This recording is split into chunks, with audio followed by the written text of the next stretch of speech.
साहब अब मेरे पापा आपकी कंपनी में काम नहीं करेंगे। इस तरीके से बात कर रहे हो तुम मुझसे? हाँ, और नरेश जी है कौन ये? साहब ये मेरी बेटी है। अगर आपकी ये बेटी है तो बात करने की तमीज़ नहीं सिखाई है क्या आपने इसे? और ये बताइए आप नौकरी क्यों नहीं करेंगे हमारे यहाँ पे? बस साहब अब मैं यहाँ काम नहीं कर सकता। अरे नरेश जी मुझे तो समझ में नहीं आ रहा, इतने टाइम से आप हमारे यहाँ पे काम कर रहे हैं, किसी भी चीज़ की परेशानी हुई है कि आपको?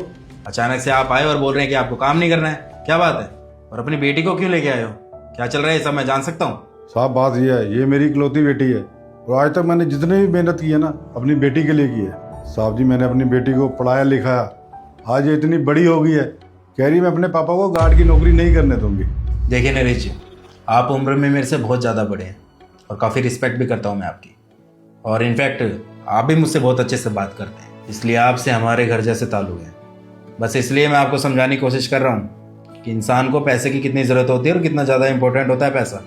अभी आपने मुझे खुद ही बताया ना कि इसकी पढ़ाई के लिए आपने इतना पैसा खर्च किया है। हाँ, अगर आप नौकरी छोड़ देंगे तो पैसा कहाँ से लाएंगे ये बताइए? आप तो कुछ और काम भी नहीं करते हमारे यहाँ पे काम करने के अलावा।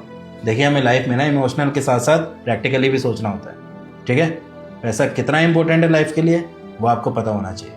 जहाँ तक कि मुझे याद है कि आपने मुझे बताया था कि आप किराए के घर में रहते हैं, वहाँ के लिए तो पैसा चाहिए होगा ना किराया देने के लिए, और ऐसा तो है नहीं कि आपके घर में राशन ना आता हो।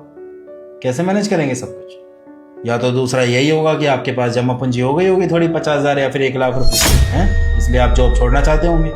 लेकिन एक बात याद रखिए, ये 1-2 लाख रुपए से ना जिंदगी नहीं कटती है। कब तक अपनी सेविंग चला लेंगे?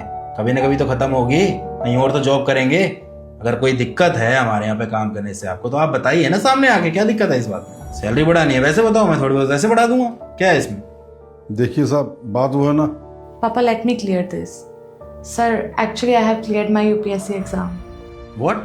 You clear UPSC and what about your interview? नहीं साहब इंटरव्यू तो नहीं है साहब, मेरी बेटी ने इंटरव्यू पास कर लिया है और ये बहुत बड़ी अफसर बन गई है। Oh my God, unbelievable. Congrats. Thank you so much sir. लेकिन आज मैं जो कुछ भी बनी हूँ अपने पापा की वजह से बनी हूँ। मेरे पापा ने मेरे लिए बहुत मेहनत की है, इवन उन्होंने डबल शिफ्ट भी लगाई सिर्फ मुझे पढ़ाने के लिए।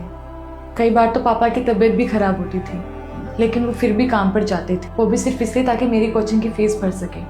अब आप ही बताइए ना सर, मेरे पापा ने मेरे लिए इतनी मेहनत की, मुझे पढ़ाया लिखाया, और आज जब उनका सपना पूरा हो गया तो आपको लगता है कि मुझे उन्हें यहाँ पर काम करने देना चाहिए? अब मैं चाहती हूँ कि मेरे पापा अब घर पे बैठकर आराम करें। अब जो भी काम करना है वो मैं खुद संभालूंगी, और अब तो मेरे पापा की उम्र भी बहुत हो चुकी है, अब उनका घर पे रहना ही अच्छा होगा। नरेश जी, आपको याद होगा कि आपने स्टार्टिंग में मेरे से एक बात कही थी कि आप इस उम्र में भी इतनी मेहनत कर रहे हैं तो सिर्फ और सिर्फ अपनी बेटी के लिए कर रहे हैं। आप अपनी बेटी को एक काबिल इंसान बनाना चाहते हैं, इसलिए आप इतनी मेहनत कर रहे हैं। और देखिए आज आपकी मेहनत रंग लाई, आपकी बेटी एक काबिल अफसर बन गई है। और देखिए आपकी मेहनत रंग लाई, आपकी बेटी एक काबिल अफसर बन चुकी है। ये सब सुन के मुझे आज बहुत खुशी हो रही है अंकल जी। और आपको तो पता ही है, बेटियों को तो कोख में ही मार दिया जाता है, और जो बेटियां कोख में नहीं मरती उनको समाज ताने दे दे के मार देता है, जिस वजह से वो कभी अपनी शिक्षा ग्रहण नहीं कर पाती। सच में मुझे बहुत खुशी हुई इनको देख के कि आज ये काबिल अफसर बन चुकी है। लोग तो यही समझते हैं कि अगर लड़की पैदा हो गई तो खामखा का खर्चा बढ़ जाएगा, कल को शादी करनी है, उसके बाद दहेज देना है, बहुत सारी चीज़ होती है। लेकिन आप कम पढ़े लिखे होने के बाद भी अपनी बेटी को इतना पढ़ा रहे हैं, और देखिए ना पढ़ा कह रहे हैं, आज तो आपकी बेटी ने अचीव भी कर लिया है जो वो करना चाहती थी। कितनी काबिल है आपकी बेटी। देखिए ना, जैसी जॉब लगी वो आपको आराम करवाना चाहती है, डायरेक्ट आ गई यहाँ पर कि अब आप यहाँ पे काम नहीं करेंगे। चलिए, ये तो बहुत अच्छी बात है कि आपको ये इतना बड़ा सुख दे रही है बुढ़ापे में। और ठीक ही तो है अंकल जी, आपने अपना फ़र्ज अदा कर दिया है, अपनी बेटी को पढ़ा लिखा के कामयाब बना दिया है। अब आपकी उम्र है घर पे बैठ के आराम से चाय की चुस्की मारने का। क्यों? तो किसी चीज़ की परेशानी नहीं है ना आपको? अरे साहब जी ये सब आपकी मेहरबानी है, बहुत बहुत धन्यवाद साहब। अरे नरेश जी, ये हाथ जोड़ने की जरूरत नहीं है मेरे सामने। अब तो आपको सर उठा के चलना चाहिए, आपकी बेटी आखिरकार IAS ऑफिसर बन चुकी है। और एक बात और नरेश जी, जब भी इसकी ज्वाइनिंग होगी ना, सबसे पहले मिठाई का डब्बा मेरे पास पहुंचना चाहिए। अरे साहब जी आप चिंता ना कीजिए, सबसे पहला मिठाई का डिब्बा मैं आपके पास लेकर आऊँगा साहब जी। ठीक है साहब, अब मैं चलता हूँ।